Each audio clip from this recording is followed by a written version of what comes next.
watch the houses, and there was quite a few Germans still in those houses. But I was a Bren gunner to protect those guns. So I was a Bren gunner. So they sent me a little bit onto a crossroads to watch to see if there's going to be any attack coming from that area, and so I set myself up in front of a big church there in a kind of a ditch, and I thought, well, that's a good spot. Well, I was there for about 10 minutes, and I didn't see anybody. I seen a lot of fighting going on, but I wasn't involved in it because I was there to watch that crossroad. Right. So anyway, then all of a sudden I heard these doors squealing. Big church doors, way up to the top of there was open to some, and it was probably a nun because he was dressed in brown. And anyway, I turned the gun around, and I faced him, and I figured, well, I don't know who you are, man, so you better get in quick as you can and close those doors because I don't want to shoot you, but I might have to.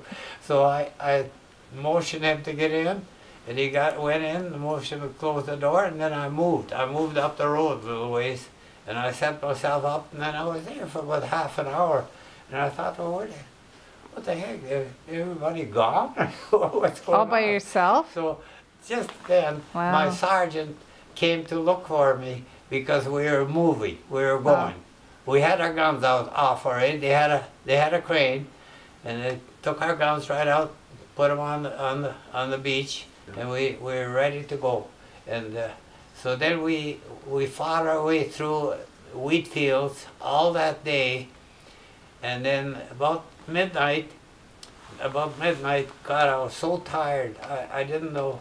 And so we had to stop because we got orders to everybody to stop, and they were going to try and rendezvous for the night because we'd been going since 7. Well, we were on the water all night from England on the water. There was I think 27 or 2,900 vessels crossing the 2,900? 2,900, yeah. Boats. Yeah, crossing. Wow. Crossing the Atlantic. There are all kinds of ships, big ships, little, like I was just on like a big tank thing, you know.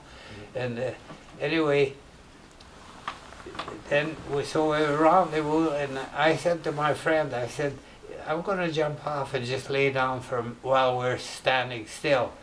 And I lay down, and I said, make sure you wake me, because it's pitch dark, you know. And I said, make sure you wake me. So he woke me.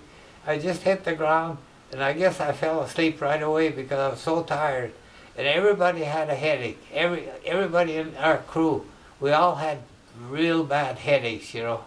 So anyway, I must have fell asleep, but he woke me, and he said, I said, how long have you been here? And he said, about 3 minutes. And I said, geez, it felt like 2 hours.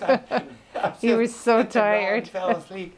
So anyway, then we rendezvoused for the night. That was the first night, because we thought that in the morning the Germans would do a counterattack, you know, because that was their style, you know.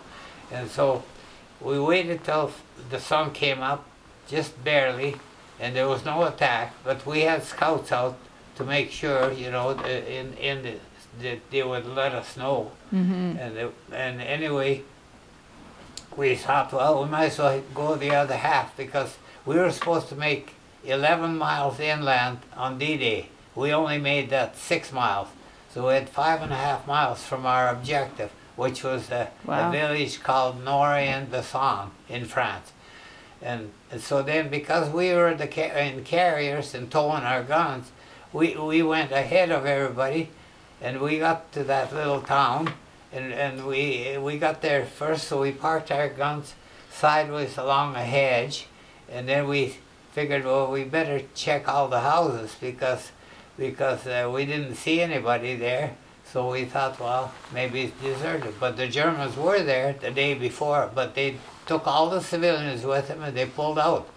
They pulled out. They knew we were coming that next day. We would be there. But some of the places still already had fire in the cook stoves. Wow. Some places were already making some kind of soup or something.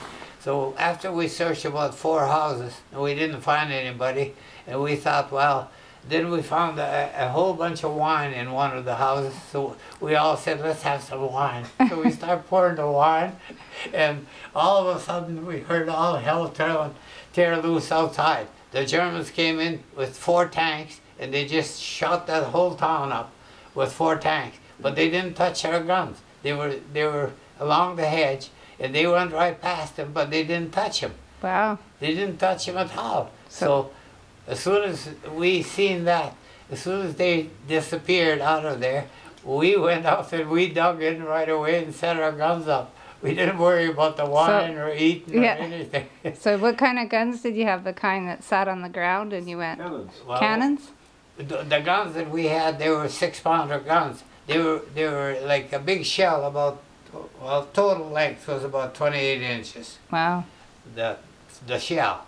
Anyway, we set the gun up, but that gun would only go like 80 degrees traverse. So we couldn't go, if somebody came in behind us, we couldn't move. We couldn't move the gun. Right. That's why we had other ways of fighting with the rifles, and I was a machine gunner.